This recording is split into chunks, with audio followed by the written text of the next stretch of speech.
when back in it was definitely a much simpler time. All right. But yeah, I would say that's 90% of the reason why I jog. Did you see one just now? Was that? I did. You know what? I saw more than one. Jeez, so lucky this guy. It filled my reserves for days. When it rains, it pours. Just looking at one. That'll last me about 3 to 4 days. I've been running down past your crib about 2 or 3 times a week. I should start yelling at you when I go by. Yeah, throw a rock at my window. I'll catch it. Yeah, I got to drop those cards off for you. Those heaters. Oh, and outside with the boombox. Yeah, like John Cusack. Yeah, it was the movie High Fidelity. No, the other one. The other one, I forget. Say anything. No, just say anything. He does in all his movies. I have a question about High Fidelity because I was thinking about that movie today. I was thinking about it when I was in my kitchen. Answer. Is the quote, "It's what you like, not what you are like," or is it the opposite? Is it, "It's not what you like, it's what you are like"? It's not what you. It's what you. It's not what you like. It's not what you are like. It's what you like. Because he goes like, CDs, records, TV shows, these are important. These things matter. Right? Or these things matter. Yeah. And then he's talking to. Yeah. Isn't he talking to Zoe Kravitz at the bar? Yeah, he's talking to the gal that was on the Cosby Show. Jack Black. No, not Jack Black. No, but Jack Black's in the bar. Yeah. And she's like, he's on that he's on that date. I can't remember the character's name. She's a musician, right? They see her at that bar. Isn't it Zoe? Right. I think it is. I think it's Zoe Kravitz. Yeah, she's in the High Fidelity TV show now. Yeah, but I think that he goes on a date with her. Right, and then that's what I'm saying. Like she reports, like her life. Yeah. Yes. It's not what you like. It's not what you are like. It's what you like. I don't know. I'll look it up. If only there was some way we could find out. I have the screenplay right here. I just allow me to consult my autographed script. Well, because I was thinking about that quote today. Because is that sentiment supposed to be like tongue in cheek, given the movie? Like, is the truth? Is the quote, "It's what you like, not what you are like," but the reality is it's what you are like, not what you like? Is that the? I mean, to me, that starts speaking to authenticity. You know, if you like it, then that's who you are. But like, what you are like is this persona that you present to the world, which may or may not be genuine. I see. I think conversely, you could say that those things that you like, your interests, that those things are the superficial things, because it's just stuff after all. It's movies, it's books, it's records, it's TV shows, and the character, John Cusack's character in the movie, is obsessed with these things to a point where it makes it difficult for him to form interpersonal relationships and stuff. So. And not to get too philosophical, but it's funny how like they both almost could make the same point if you wanted them to, but also are like diametrically opposing viewpoints. Yeah. It's a tautology. It kind of does. And that's what I was thinking about. I was like, it kind of is saying like a similar thing, but it's sort of the opposite. These are the things that happen. So anyway, a lot of time we got plenty of time to sit around and think. You know, it's all good. And the quote verbatim is, "I agreed that what really matters is what you like, not what you are like. Books, records, films, these things matter. Call me shallow, but it's the fucking truth. And by this measure, I was having one of the best dates of my life." Gotcha. Call me shallow, but it's the fucking truth. Yeah. Meaning, like, if you just have enough touchstones, you can, like, make that connection. For example, old school Magic the Gathering, which is what brings us here on this stormy Tuesday evening. Tyler Etters is joining us this time. Tyler, how is sunny SoCal? It is sunny. It is southern. It is California. It is probably 90 degrees, low humidity, nice blue skies. Got some lizards outside. Motorcycle just went by. Life's good. Good deal. How's Chicago? Stormy? Yeah, a storm, a banger of a storm just rolled through like an hour ago. Thunder, lightning, and the whole shebang. Wow. No tornado warnings though, like Manhattan had a couple days ago. I didn't hear any sirens. That's good.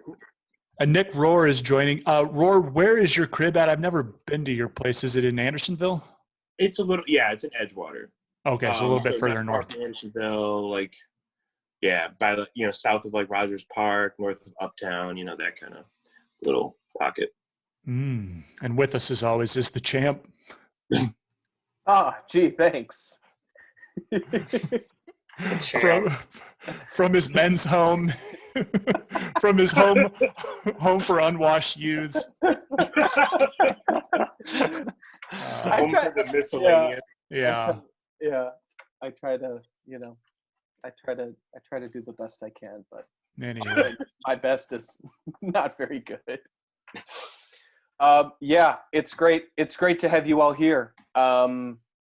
Thought to get you two on just to sort of catch up and shoot the shits.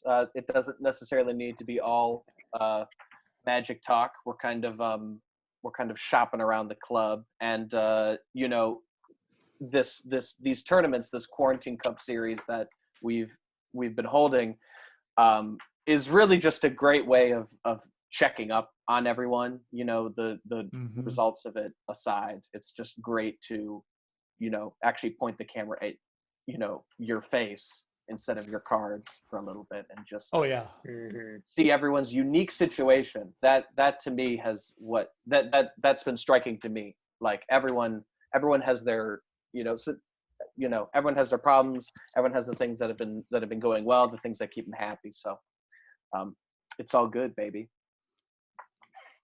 Yeah, it's been a beautiful mode of connection. I missed the first Quarantine Cup because none of my cards are here in California, but participating in the second one has been great. Why don't you have them drop shipped to you? I don't risk reward. I don't know if it makes sense to send. Well, that's true. I mean, we are playing proxy legal anyway, so. Yeah, it's just I really like holding the cards, but I don't know if it's worth having them shipped to me. No, I hear you. Have you gotten your interface running a little bit more smoothly?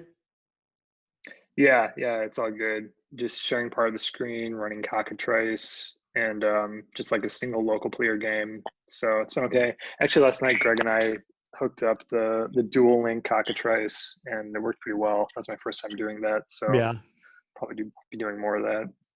Looks like you finally linked to the old school art database, right? So it's not just like wretched modern reprints. Exactly. You have to go through line by line and turn off every single set from 2020 to 2001, and then you're Wait, golden. so like for all your basic lands, you have to like unselect them all? Yeah. So if you don't turn it off, it defaults to the most recent, which the most recent was like unsanctioned basics, like the full art basics. So it's hilarious. You're trying to play a Goblin King with this mountain from 2019. Have you guys seen these Godzilla lands though? I want these so bad. They have Godzilla dude, in the art. Okay, can you tell me what the deal with Godzilla is? Hasbro recently acquired Godzilla as a property or something. The licensing probably. Yeah. Well, not So they've kind of shoehorned it into alt art versions of Magic cards, which is whatever. But the basic lands with Godzilla fighting other monsters on them, I'm getting an absurd amount of those. Okay, that actually sounds sick. That you gotta look them up, and they're Japanese text, and it's full art lands. It's beautiful. Okay. And Godzilla was a movie from the 60s? Dude, you know what Godzilla is. We're not going to go down this road, are we? Are you being serious? I know that it's a Japanese movie from the 60s, right? I literally know absolutely nothing about it. Do yourself a favor though, and do watch it if it's that hazy to you. It's such an important movie. The franchise itself is nebulous, you can browse that at your leisure, but the Gojira, the first Godzilla, you really should do yourself a favor and watch that. Yeah. I don't know. It's one of the original monster movies. Yeah. Was the part of my Yeah, I'm throwing it out there. It's like I recommend it if you got time on your hands. You're like, what do I watch? Toss it. I'll tell you this one. Skip like the 1999 one with Matthew Broderick. Actually, did you see the one that was made by the guy who made Neon Genesis Evangelion, like the Shin Godzilla? No. That was from like a couple years ago, right? Yes, watch it. Yeah, I heard it was good. I have a buddy that's like a real big time off the deep end for Godzilla stuff. It's almost like you forget how good Godzilla can be because there have been so many, and it's just such like all right, this year's another one, and it's an institution, you know. But then when that one came out, it was like it rewrote everything, but with complete respect to the like OG Godzilla. It's I don't want to give anything away. Just do watch it. Like, do watch it.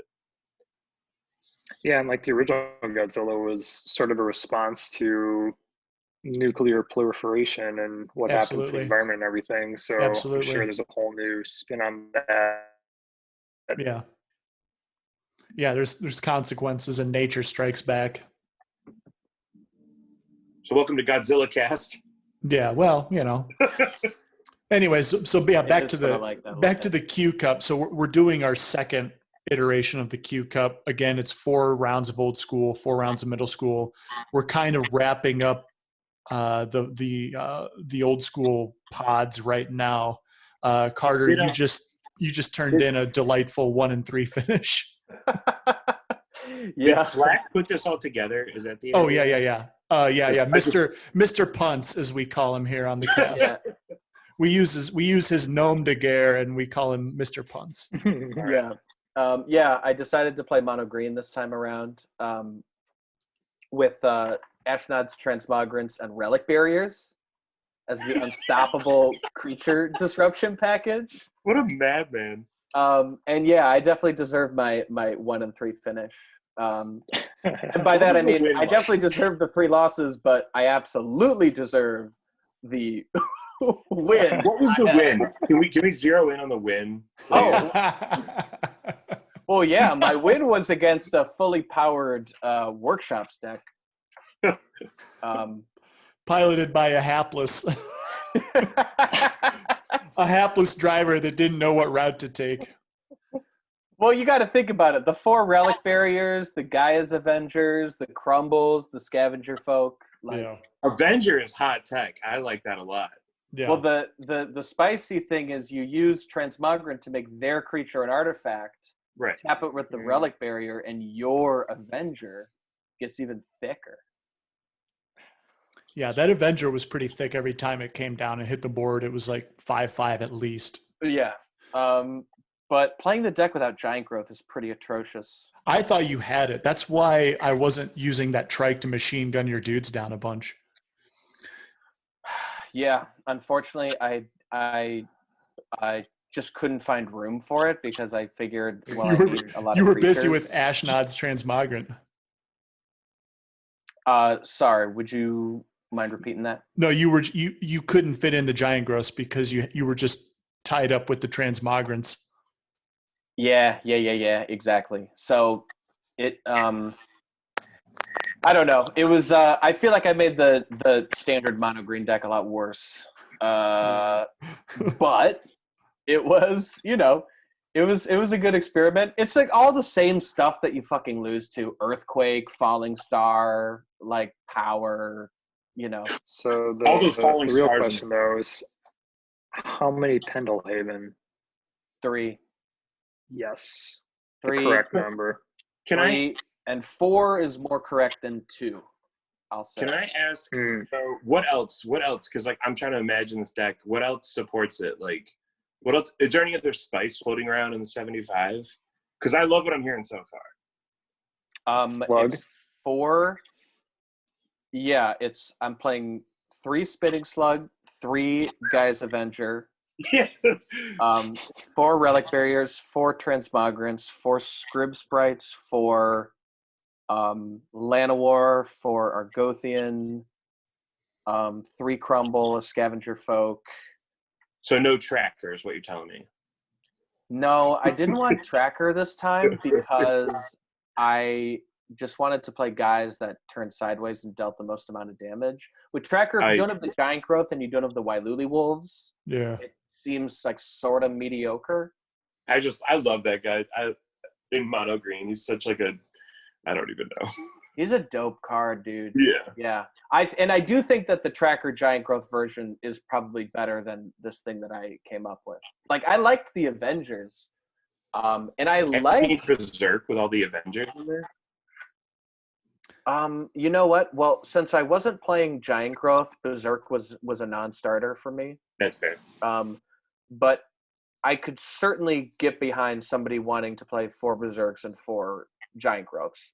It's a little all in for my taste, but the ability to like cheese out wins also seems pretty good against people whose decks are way better than yours.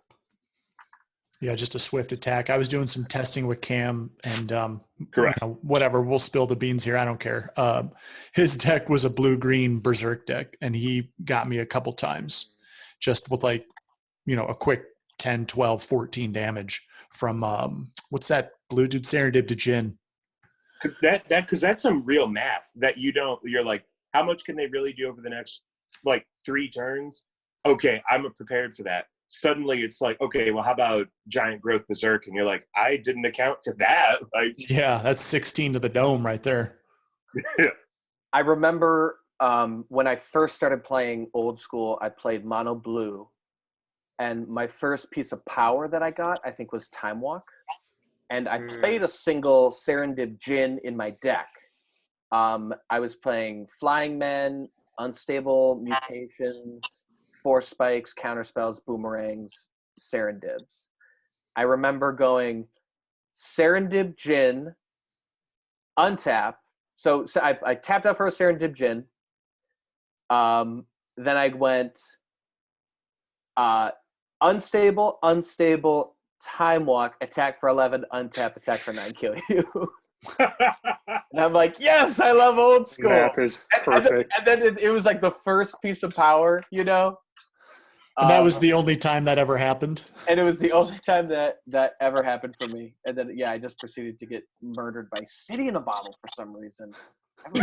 Go figure. See, I really do feel like people are out to get me because I just lost to Acid Rain.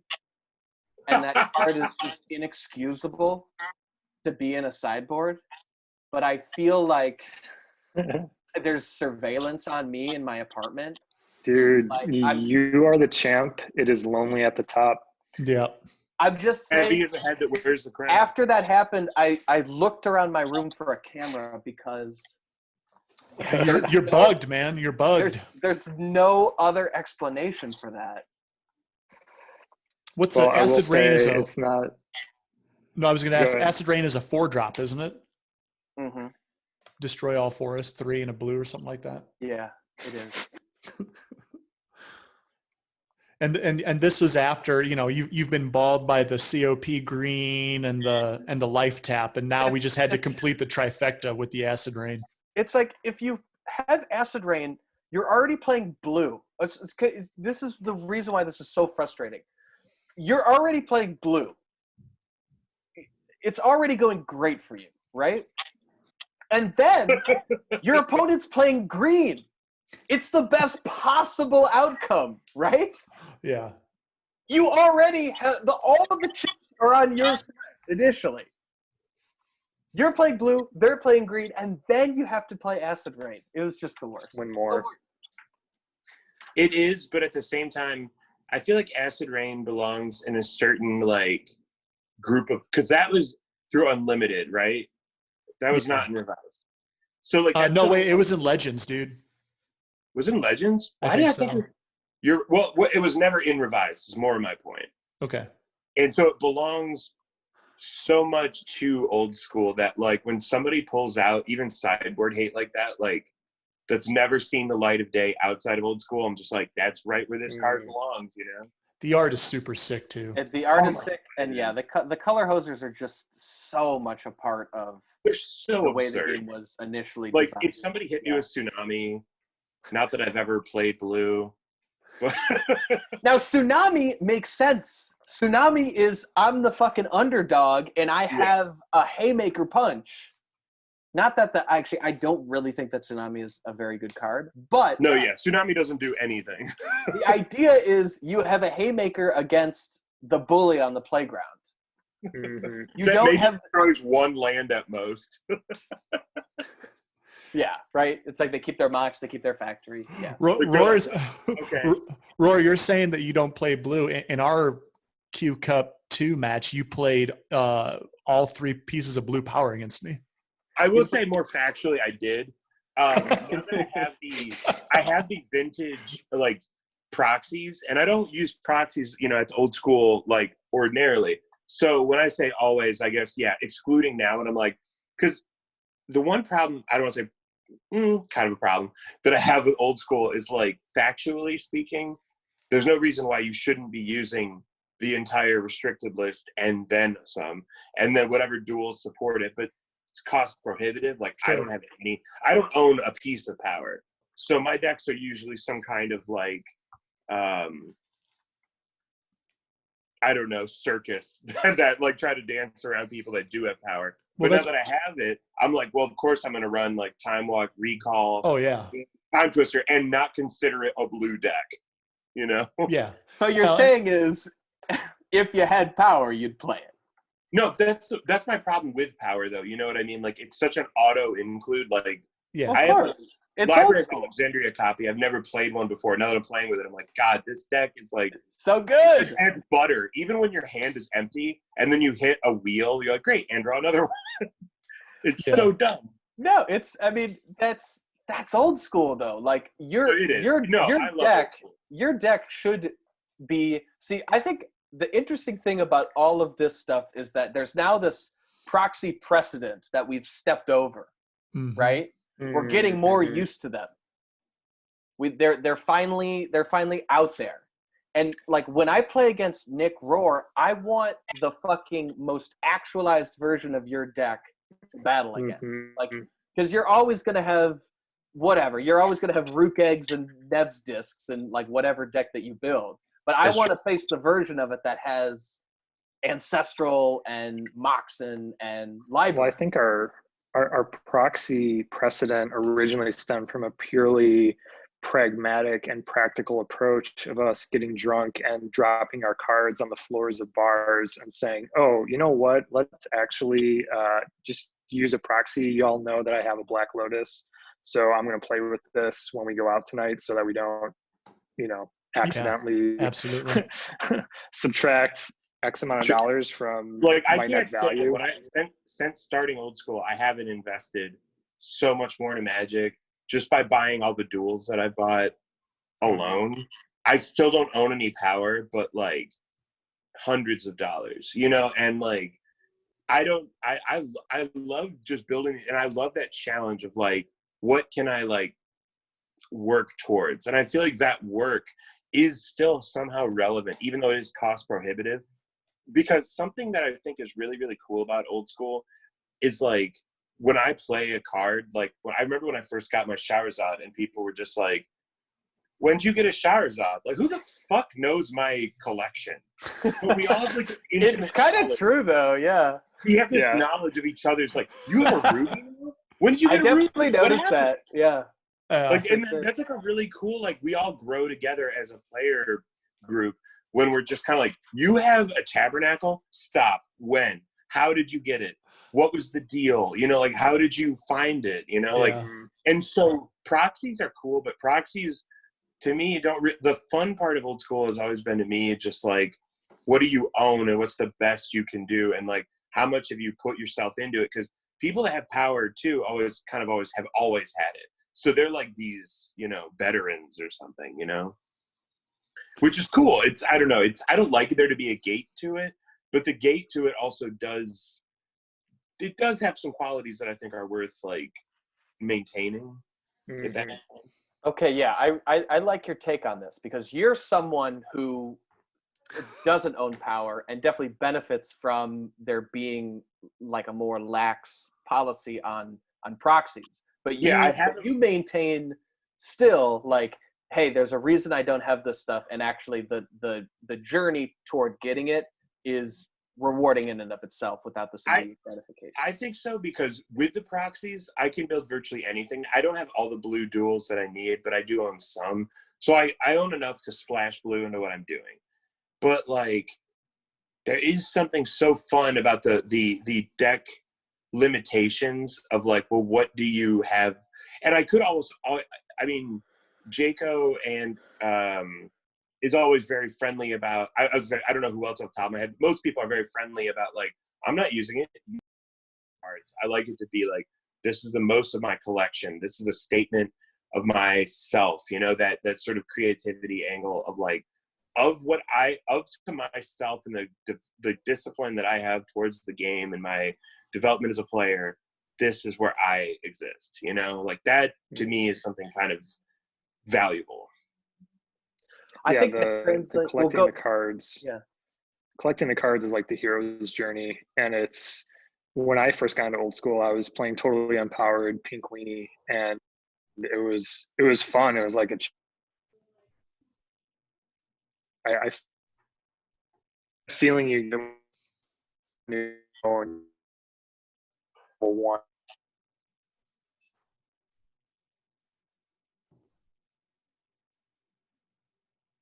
I think we lost him. I was going to say, I was hoping that wasn't just me. I was wondering if that was just me or not.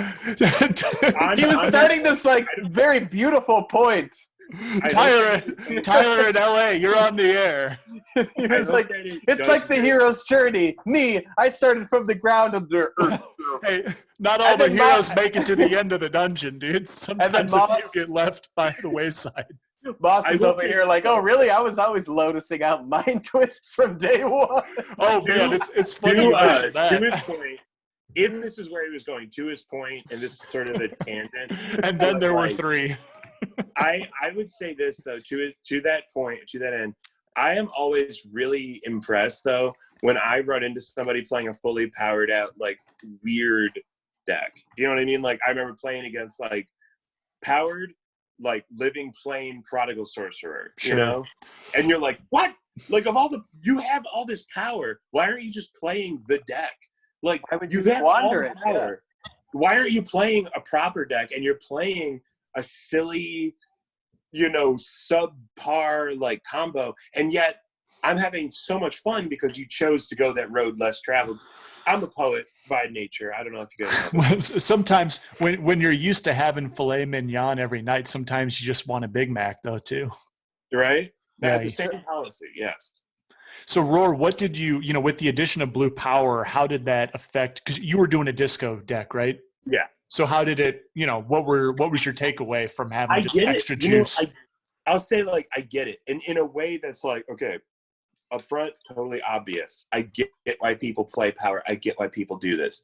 But, like, I've always kind of struggled because I don't own it. Cards that I do own. So I played disco because that's a real equalizer to me. Like, blowing up a disc and destroying all the power they may have played or any permanents that have come into play. Disc, to me, is a real key to the format if you don't have power. It's not a guarantee, but it can certainly reset the game and give you a certain advantage with control over the reset. I would say that I would like to try something else if and when we do another, like, Quarantine Cup 3 maybe, because I'm working on a different disco build as the last one. But I realize, as the more I think about it, I don't need to be playing an equalizer now that I have the power.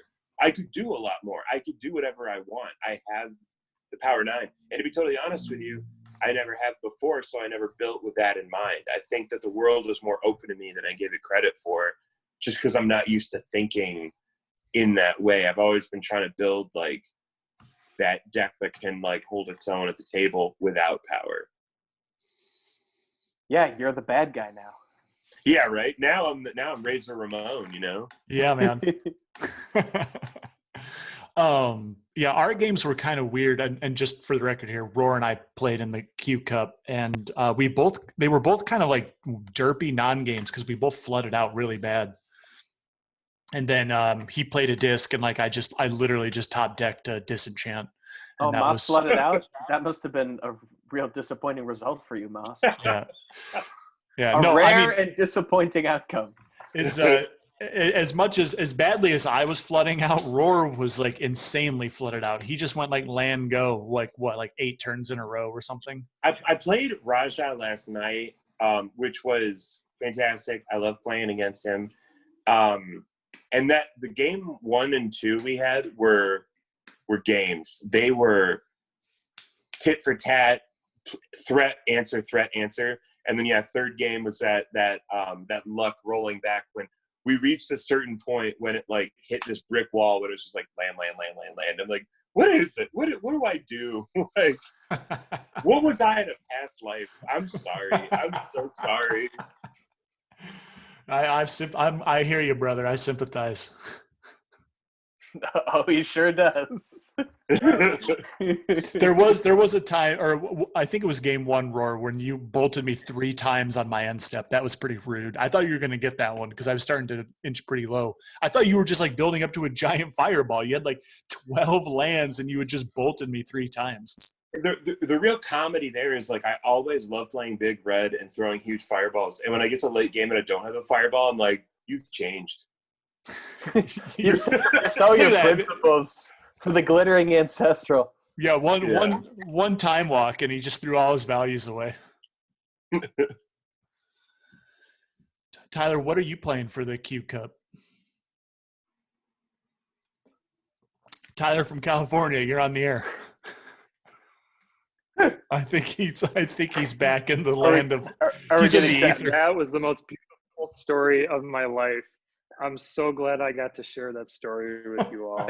Oh man, I'll never forget it. Oh dude, and we got every little bit of that morsel. That was a verbal feast, and we just ate every bite. So much pathos. Although honestly, a little profane for my taste. Like, well, yeah, hey, pretty vulgar. This is an adults only podcast here on the Pitcast, right? So for the Q Cup, I wanted to be just like the champ here when I grew up, and I ran back his exact 75. Ooh. And finished a miserable 0-4. Oh, so no. You mean you weren't insanely lucky? You forgot to pack that 76th card, which is insane luck. It's just the second time luck. The ace up the sleeve. Yeah. What went wrong? Oh no. I can't believe it. I didn't put in the reps, like I didn't deserve it. I wanted to just get that, easy W's, but I didn't test. I just went straight into my match 1, not playing the deck once, just lost. So I deserved. Yeah, we've all been there. Yeah, that's definitely true. When I saw Serendibs, I would always bring in the mazes and the meek stones as opposed to my own Serendibs. Can I posit a real question that just makes me think? I don't say how often, but I feel like personally very often before like a Lord's event, I have a deck in mind, and then the night before I'm like audible. Yeah, I've done that. Does this often happen to you guys? Yeah, that's what I did this time. I did like, that. I'll have a deck that is good, is tested, is ready, and then I'm like, wait a minute. Yeah. This is a Lord's event. Like, what are you playing the same deck you played before? No.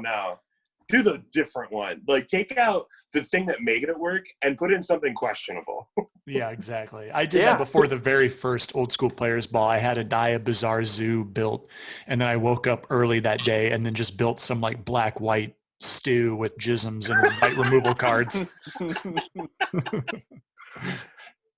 I think that's definitely that's also happened to me for that tournament specifically, where it's like I had a plan. I'm like, I could just play Stasis though, right? Yeah. We definitely just play Stasis. I hate Stasis as much as I love Stasis. You know what I mean? Like what the card represents, the art of the card. You could do a whole episode about Stasis, I feel like, in and of itself. It's such an enigmatic, beautiful thing. But at the end of the day, fuck Stasis. Yeah, for sure. It's definitely a absolutely miserable experience to play against. But, you got to do it. It's old school. Old school without Stasis just seems like What are you doing? No, I completely agree. I think it's like, it's iconic. It's iconic. To me, it's more iconic. Pillar of the format. It's like the most iconic prison card, I think, of all time. More than It is the Nether Void or Titania Song. It's like it's the prison card. Yeah, that is entirely true. It was also a very scary card, as a young man back in the day. If somebody was playing a Stasis Prison deck, it was a thing to be feared because nobody could beat it.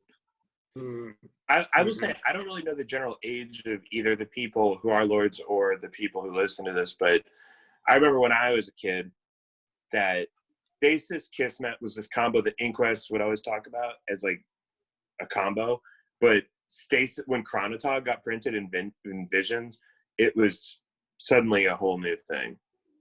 It was suddenly like, no, you can just keep skipping your turn now. And I'm like, what? Like, you don't have to find a way to pay for Stasis? Like, yeah, you played a Stasis Chronotog deck at Lord's house, didn't you, Rohr? I sure did, yeah. Yeah, that deck was sick. It's I still have it together. I'm not saying I'm gonna play it for middle school. I still don't know what I'm gonna play for middle school, but like, I like that deck a lot. I like meditate with that. Like, just, skip my turn. Like, I'll draw, and, you do another turn with Tangle Wire and Smokestack and play. So Rohr and I played at the middle school, what do we call it, the cage match, the double elimination thing at Lord's house. And he was on this Stasis Chronotog deck, and I was playing Reanimator, the bigger version, and he just kept passing the turn over and over and over. So I finally just drew up to 8 cards. And Rohr, you were pretty low in life by this point, by the time you got the combo going. So I drew up to 8 cards, discarded a Spirit of the Night. Next turn, just animated it, and it's hasted, and just bashed him for the W. So, like, what is the win con? What's the usual win con there for you? There are different ways to go. I think I tried. Okay, so having a Smokestack online in that deck is just eat all their permanents away. Yeah. Or I think because you hit the reanimate, because when I would keep passing, it's usually because I have like a Tangle Wire online and you're all tapped down. Yeah. So with Stasis and not untapping, you're kind of down to like 1 mana source a turn that's going to get tapped the next turn. So in your case, you hit the 1 mana to reanimate Spirit of the Night, which was nothing I could do about it, but I was hoping to keep you on 1 mana and just hope for the best because of like where the game state was at. Yeah. But that's not ideal. I've seen some builds that run like even like Root Maze because it's a little cheaper than Kismet and you can go blue-green. And then that'll make like, artifacts and lands come into play tap. So any mana source would just be locked out and then I would just make you draw out. Yeah, that's cool. Yeah, I mean, I had an out. I just had to draw it. I just had to draw up my hand to discard the out. You had the case out in that case. I tried to go straight mono blue. I kind of learned my lesson there. I think I'd rather either run white for Kismet or green for Root Maze, but at that point I was just kind of testing that list out because I thought mono blue would favor Force of Will better, but I could still pull off the Force of Will without it. So yeah, there's definitely a middle school Stasis deck that just plays a billion counter spells too. Right. I mean, Memory of all those so good. Lock pieces, yeah. Arcane Denial. Yeah, there's another pitch counter, right? That Misdirection. Yeah. No, it's it like Thwart, foil.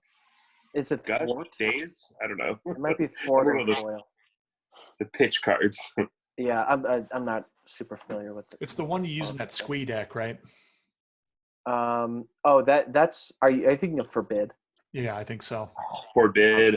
Yeah, it's just another free counter. Anyway, I won't harp on it. But yeah, Stasis. Everyone should try it. Yeah, try Stasis. It's for everybody. Yeah.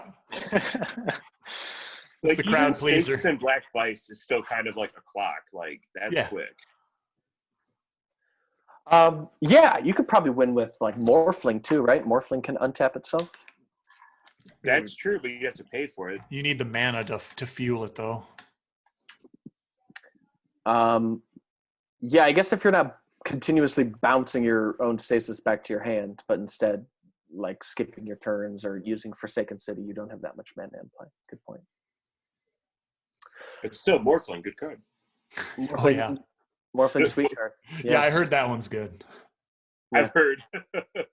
The Duelist had an article about it. Is Chronotog available to play in Scryings? I don't believe so. I remember looking at Scryings. God, I wish I had that open in front of me right now. I don't. When I saw.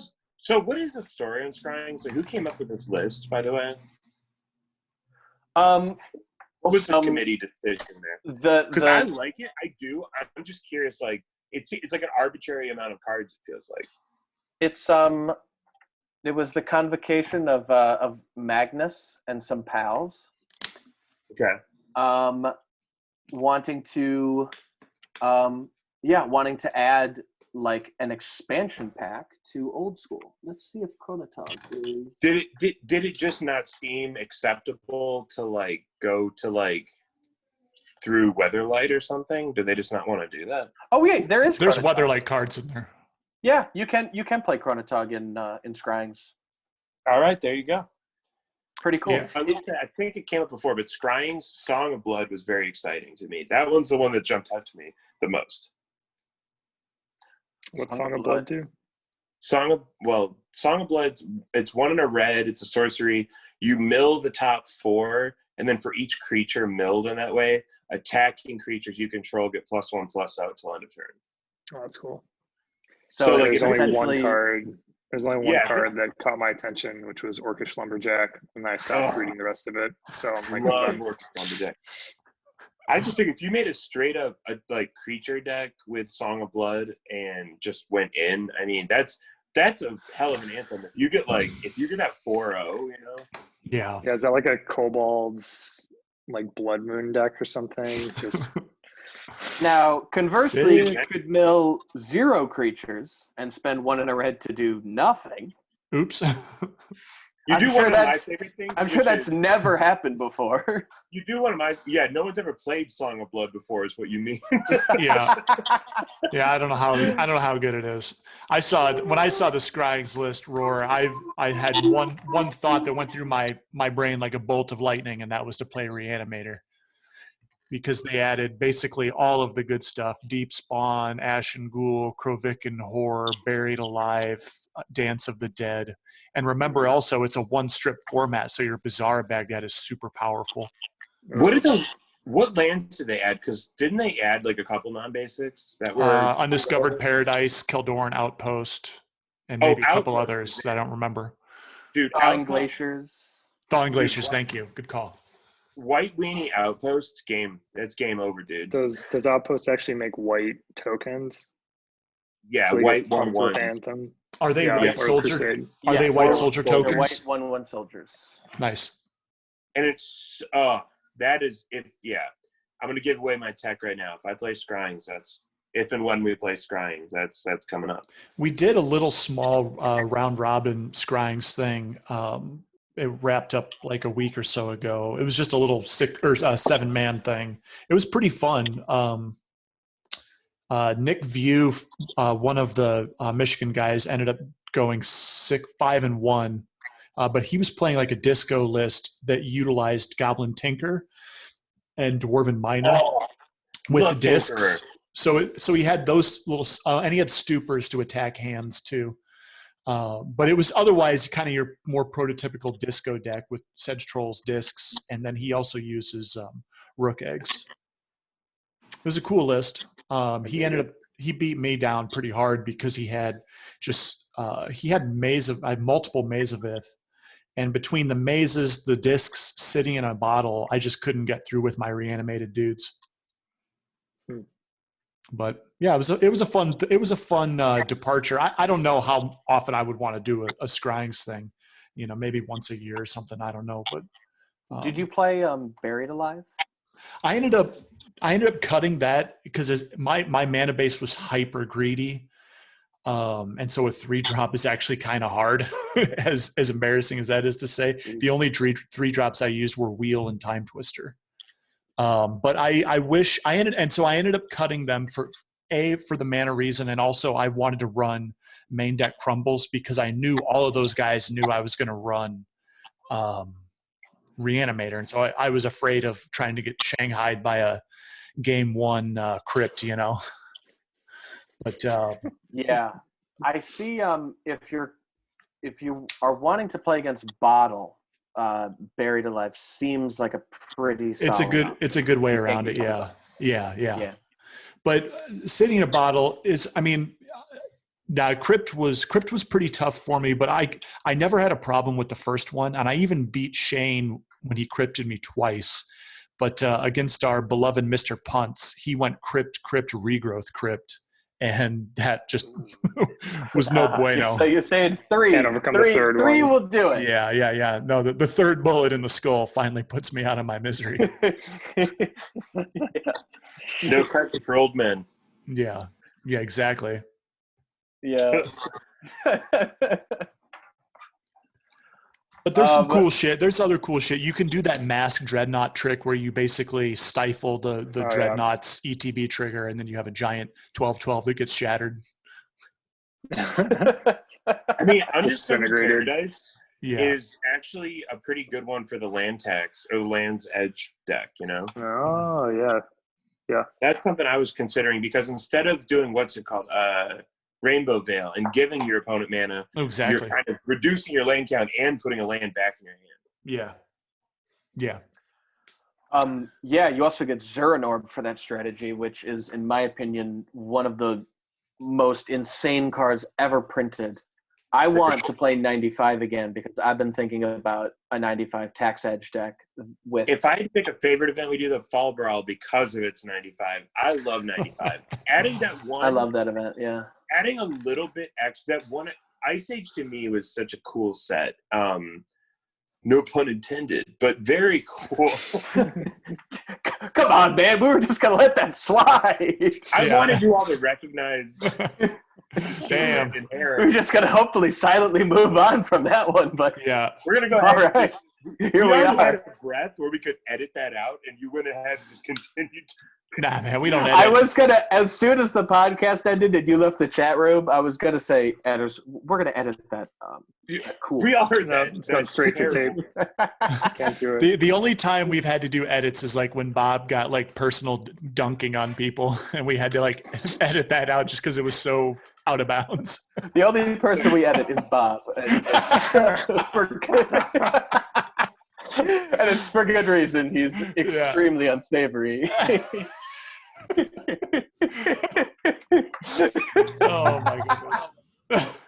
All right, I'm going to switch the topic. So there was a thing I wanted to touch on, and I'm glad that we have this quartet because it has to do with like things that you do, and obviously these days there's a lot less going on, but in the creative realm in terms of like performance and stuff. But like everybody here has done some kind of performance art related stuff.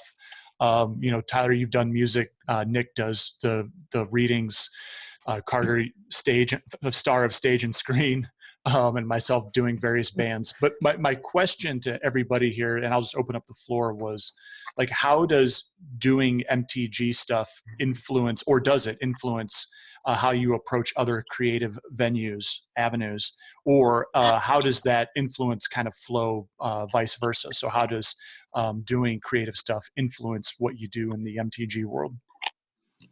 Yeah, I can start. So for me, it's hugely influential. When I played a lot of Magic as a teenager, and then I joined a band, and then I went to college. And I knew that only two of those three things could survive: Magic, college, band. So I had to kill one of them. I killed Magic because that seemed to be the most logical thing. I was 17 years old and seemed like the one that was the least, made the least sense. And I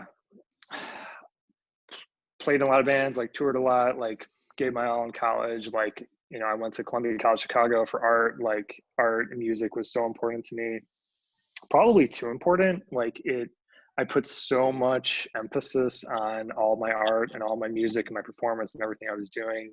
I took it all so seriously that I don't know, I kind of I don't want to say I hurt myself, but like I definitely got myself to a pretty bad place because I just put so much weight on it.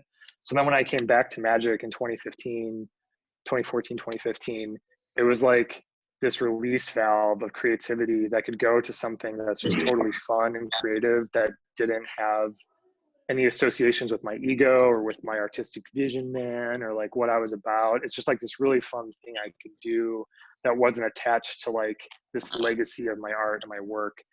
So for me, Magic is this amazing creative release valve that's just like a place I can go to brew some crazy janky mid-range deck and like have fun. And because of that, it almost releases the pressure and liberates me to make better work in my other mediums. So I don't know if you guys feel the same way, but it's like this safe space to like do really crazy wonky stuff that makes your other work more powerful. Yeah, the freedom to try something and fail is not a luxury that a lot of us have. But it's actually very safe to do in Magic, you know? That's a good way to look at it. There's, you can make an awful deck and lose a bunch with it, and that's okay. And it can be a lot more punishing, I think, in other modes of creativity. Like, to go on stage and play a show and suck is, I mean, it's part of the creative process for sure, but it's heartbreaking. It hurts. You know, absolutely. Yeah. So it is this kind of like incubation chamber for practicing failure, which I think is essential for any artist. I don't know what it's like to fail, but as someone who's always got it right the first time. I hear it's terrible. I hear it's humiliating to fail.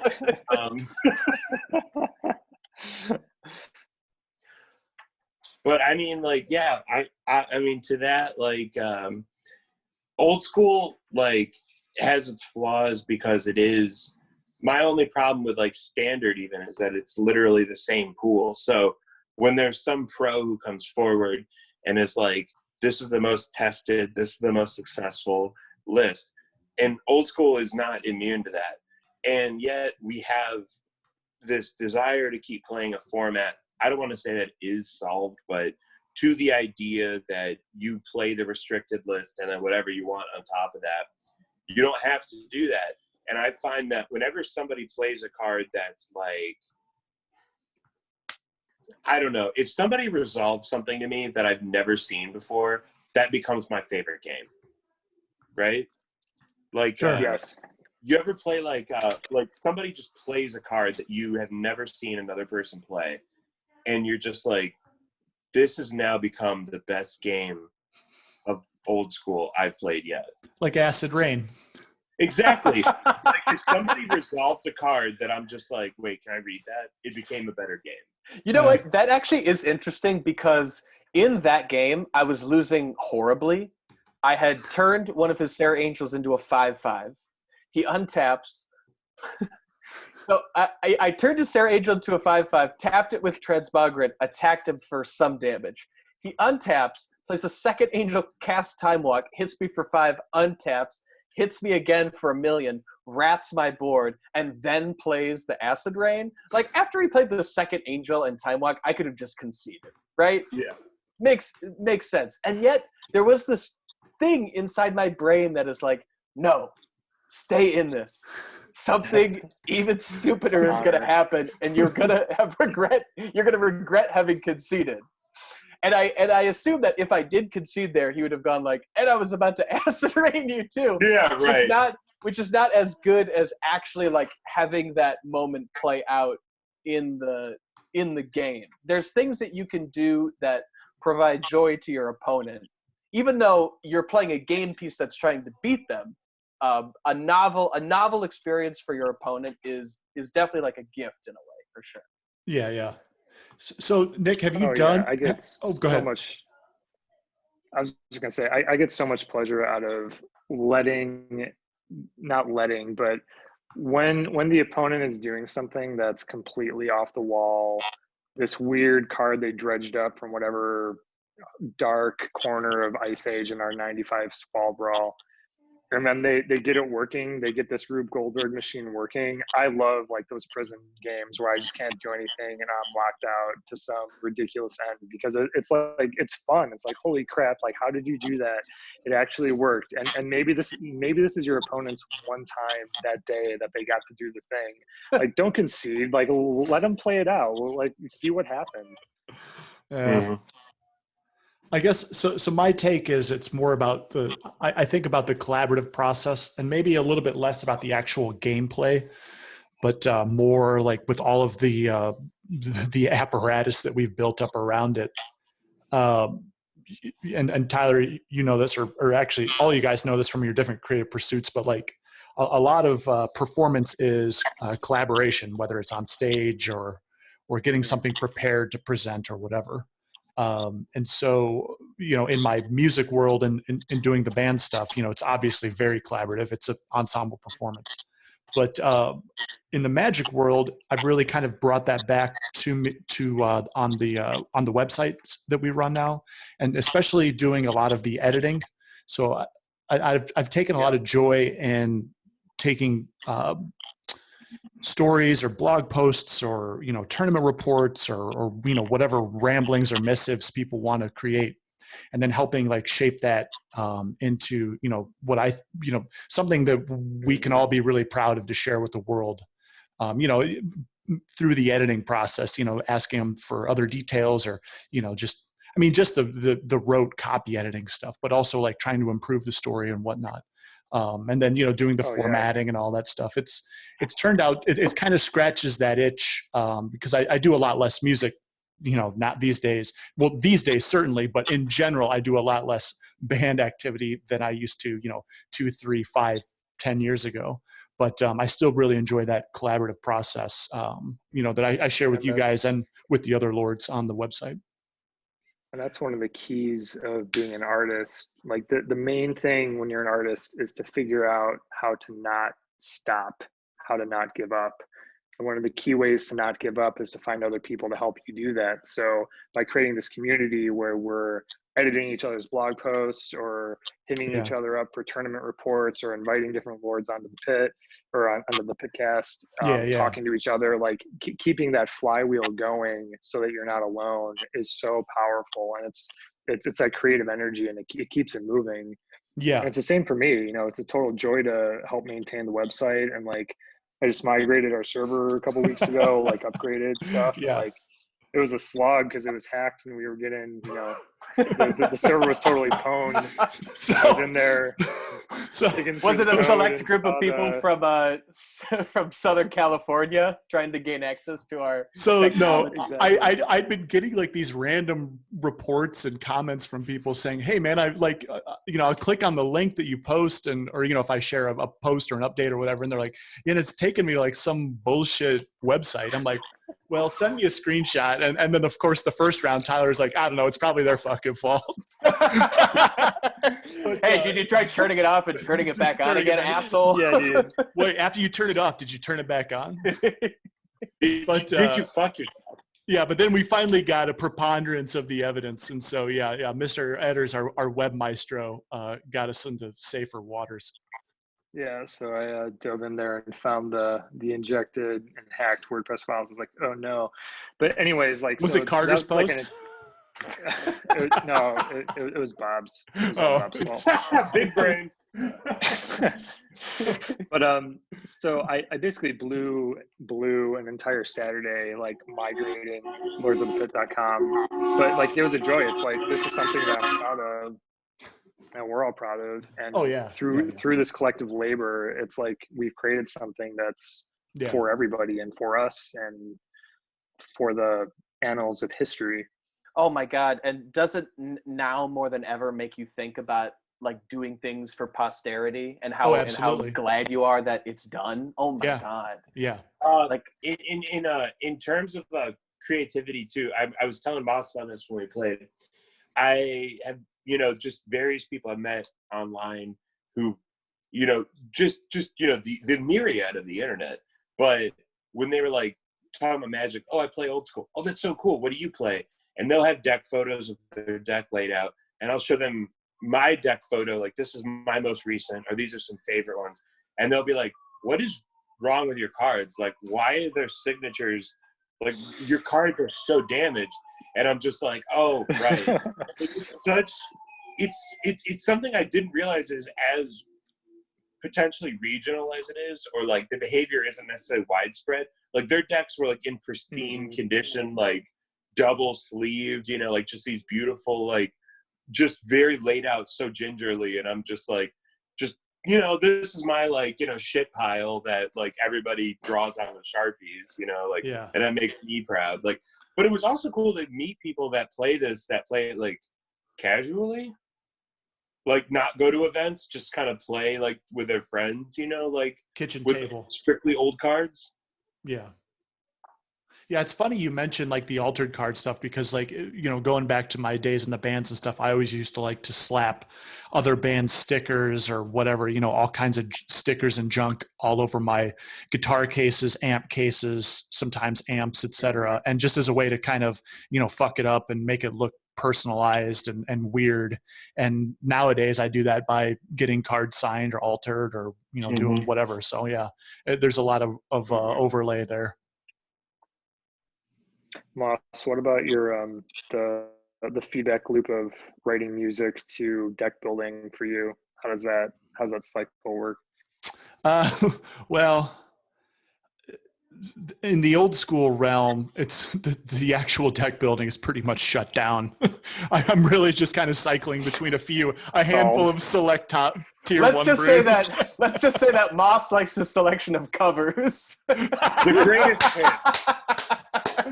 Oh yeah. Now that's what I call Moss. Loaded question, hook, line, and sinker. Yeah, I mean, I'll answer it faithfully. But I guess I do a little bit more brewing on the middle school side, and that scratches that itch where I'm just trying to think outside the box. And like it's actually funny you mentioned it because one of my old bands were getting back together in an online capacity to collaborate, and I'm starting now to like restart the engine of writing music, and it's been a little bit atrophied, and it's like anything else, you just got to get back on the bike and you'll remember how to ride. But yeah, I've just been kind of thinking about that process of creating something out of nothing. And with like middle school decks, that's kind of where I have engaged with that process. Like when I spent a year playing that Slivers stew, and obviously people have played Slivers decks forever, but like, I was iterating on it and fine tuning it over a period of time. Yeah, I don't know. I guess we'll see how it goes. Like I said, it's been so long since I've written any music. So I'm trying to kind of get my brain back into it a little bit. So I don't know yet what influence is going to happen, but I'm excited to find out. Yeah, I'm very happy for you that you have that avenue once again. Yeah, it'll be cool. It shall be cool. Do we want to hit on that last little topic nugget thing, or do we want to wrap it up? Or yeah, let's hit it. Cool. Yeah, lots of people out there with nothing better to do than no shit, right? Okay. So poor suckers. Yeah, I'll set the table, and Tyler, I'm quoting you directly to your face. So if I misstep, feel free to correct me. But this, and I copy and pasted this from a chat that we had about a year ago, or 6-8 months ago, whatever. It says, Tyler Etters on the State of Old School. It's sort of like pro wrestling at this point. You have to keep the suspension of disbelief going. And it struck me so much that I copied and pasted it in my file of stuff to discuss. So yeah, I just kind of want to pick your brain on what you were thinking by that. And then I'm sure we can all chime in with our 2 cents. Yeah. So a wrestling scholar and connoisseur I am not, but what I do enjoy about wrestling is it's fun, and it is like self-fulfilling. It fuels itself and it keeps going. And with old school, I feel like we're sort of to that point where, like at Lord's house, we were joking about what it would look like to not even have magic as part of it, as just like hanging out together. Well, the tournament. So all those, like, right, exactly. So like that constellation of stuff sort of fits together into this larger picture of what are we really here for and what are we really doing. And wrestling to me is like, it's like a celebration. It's fun. It's ridiculous. But we all know it's fake. But we all know it's fake. but there's always going to be like a conflict, and there's always going to be entertainment, and it's always going to be fun. Like there's an aspect of it that's never going to change. And like, in order to keep enjoying it, you have to suspend your disbelief to keep enjoying it. Like, sure, there's going to be new technology or like new developments with Spitting Slug and Ashton's Transomigrant or whatever you might have. But you know, our esteemed colleague and scholar, who shall remain unnamed, often proclaims that magic is dead. And to me, that's because, you know, to him, like, his suspension of disbelief is kind of evaporated. Like he refuses to continue having fun with this world that we've created. But if you want to keep having fun with it, like, you have to suspend some level of disbelief to continue having fun with it. Yeah. So yeah, that's where I was going. Like, Nick, Carter, like, what do you guys think? With pro wrestling, which I think is a funny analogy, nothing has really changed with pro wrestling other than like that's a whole other conversation. I will acknowledge it's changed, but like there's a tradition of like the heel and the baby face. Like there's all these things of like who's supposed to win. I don't want to, unless you guys will go down to it, I'll go down to it. But my main thing is like when somebody casts an ancestral recall, that's like an elbow drop, right? Yeah. You would never in a fight drop an elbow. But in wrestling, when somebody gets on the top rope and brings up their arm for that elbow drop, you're like, yeah! Like, you get, even when somebody casts like a time twister, I'm excited. I'm like, what are we doing now? Like, where's the match going? Like, even when you know there's like a winner and a clear winner and a clear loser, I have no board state and they're already like acid raining me. I'm just like, what's the finisher? Like, you know, like, how are you going to roll me up into a pin? Like, what's the, like, how are we going to do this? And that's, I think, the excitement, you know, the analogous. Oh, that's beautiful.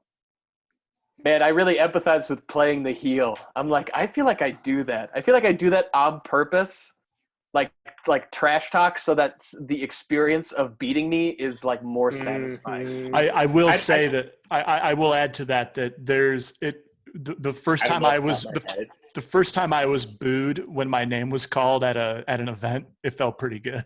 Oh yeah. Oh yeah, dude. That's good shit. That's the good stuff right there. It's like I was just saying about how I enjoy it when my opponent's Rube Goldberg machine starts going off. You know, if you're in the spike mentality and like the tournament grinder, you're like, oh fuck, like I lost to the Thopter sword combo, like it sucks. But it's like, no, dude, like your ridiculous thing is working. This is great. Like, destroy me. Like, awesome, let's do it. And like, I'm gonna be laughing and having a good time, and hopefully there's people around that are seeing it because our match has gone to time, and like this is what's happening right now. This is going down. In my like experience, I know that like I playing against like White Weenie or some deck that's going wide, they keep committing to the board and I'm holding that Earthquake and I'm just like, you fucking idiot. And then on their turn they play the Crusade and I'm like, shit, and then they just go in, you know, and I'm like, like, you know, like that, it feels good to lose in a way. You're just like, well, you know what, that's fair. Like, you know, I waited for you. For not being a wrestling, pro wrestling fan, Tyler, I think your point about the suspension of disbelief is pretty prescient. I mean, like the idea of the suspension of disbelief is so important to a pro wrestling audience because everybody knows it's fake, quote unquote fake. It's scripted and they predetermined, but yet everybody's reacting as though it were real. And I guess how I think they're there to have a good time. They're there to just have a good time. And like how I see it, how that translates into old school is like the format is, it has that kind of like fake, phony feel to it because like you can just have this element where somebody's completely outclassed in the power department, right? It could be like somebody's first deck versus the deck, I'm not harping on this, but you can just have non-games where somebody can just, draw 5 lands or draw no lands or, just lose to a god hand opening 7. So like in terms of an actual game design and like a test of skill, you have to apply the suspension of disbelief.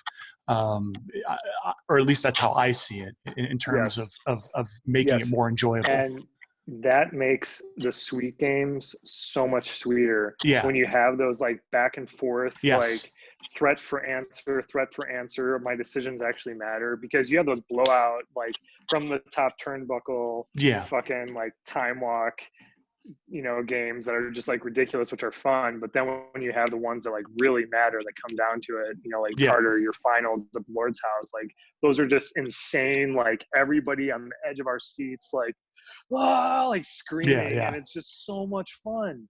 Yeah, it's so fun. Yeah, what an amazing experience. Cool. And you're really drunk the whole time. And it's rowdy. And it's rowdy like a pro wrestling crowd. People are banging on the rails and throwing chairs in the ring and whatnot. Right. I used to go to in wrestling terms, because I own no power, I would be like a jobber, we could say. The job squad. Yep. I'm the jabroni. Oh, you would be the Al Snow of the Lords of the Pit. I'll take, dude. I have job squad shirt. I'm not gonna lie. Like that's where I belong. Dude, you got to wear that. Yeah, you got to wear that. I wear it to the next. I wear it to the next event or Zoom cast here. Yeah, don't let that sit in your closet. That's a. I wear it a lot. I wear it with pride. The most apt metaphor or analogy or bridge between pro wrestling and old school Magic is the Chaos Orb flip. Mm-hmm. Here is this ridiculously theatric thing that we do that somehow is supposed to be really important. How many games have you played where you've lost because you missed the Chaos Orb flip? How many games have you played? You lose every time. You lose every time. Yeah. Unless it just doesn't matter. When you miss your flip, you lose. Almost always. So, like, here's this game where we're trying so hard to grind the deterministic, count the cards, figure out what's going on.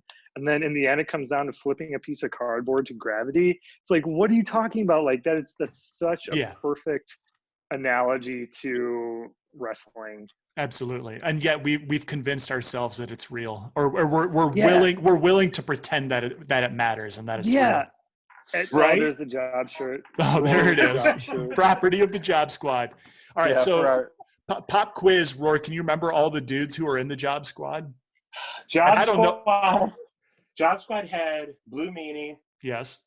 It had Stevie Richards. Yes.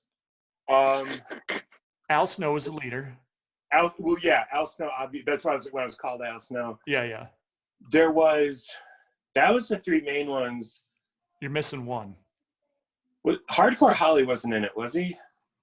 He might have been, but I feel like I see him wearing it, but that's not right.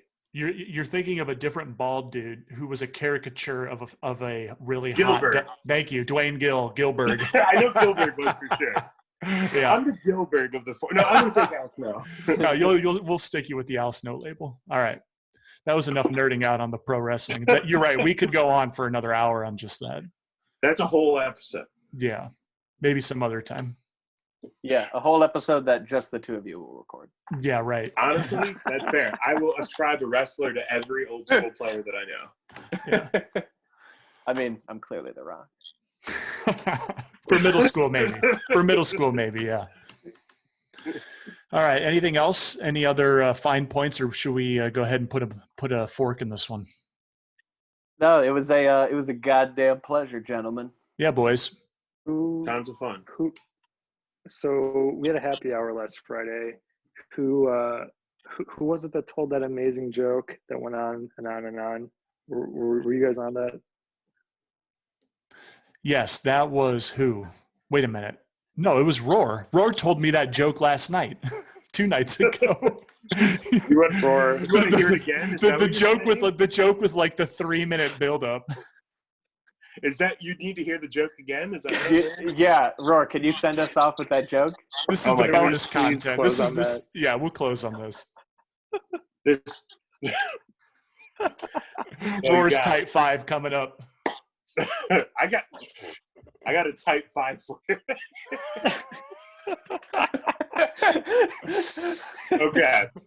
Okay. You guys. There was this guy walks into a bar, very drunk, very intoxicated, can't stand up, collapses right onto a bar stool. Bartender's like, no, get out. get out of here. Like, I'm not serving you. And he's like, just one beer. And the bartender's like, nothing for you. You are a mess. Get out of my bar. And he's like, can I at least play darts? The bartender, I'm not going to give you darts if I'm not going to serve you a drink. Get out of my bar. One dart. And if I hit the center, then I can stay. And the bartender's like, fine. You know what? There's no way. This will make him leave. There's no way he's going to hit the bullseye. Hands him one dart. The guy, not even looking, like head to the bar, just throws the dart in the air wildly, lands dead center in the bullseye. Bartender's astonished. Like, I cannot believe that this actually happened. So the guy's like, well, what do I win? I hit the bullseye. Bartender's not going to give him anything from the bar, and he's definitely not going to give him a drink. So he's looking around. He's like, I got this turtle that I was going to give my nephew for his birthday, but I guess a drunk adult couldn't be worse than, like, you know, a kid. So he hands it to him like, here you go. And the guy leaves. So the bartender's, you know, next day is a different bartender, and he's running bar. Same drunk guy walks in now, and he's like, bartender, give me a drink. Same bartender, you know, respectable amount of, you know, class in the situation. I'm not going to serve you a drink. The drunk guy's like, yesterday I was told that, you know, if I hit the bullseye, I'd get a prize. And so he figures, okay, the bartender from last night must have given him some stupid task to get him out of here. Okay, here's a dart. Hands the guy a dart. The guy throws the dart super drunkenly. Boom. Dead in the bullseye. Bartender's like, oh, I did not expect that to happen. What did they give you last night as a prize? And the guy goes, last night they gave me a roast beef on a hard roll. That's where we're gonna end it. Cheers. See you next time, guys. Good night. Good night, everyone. Night.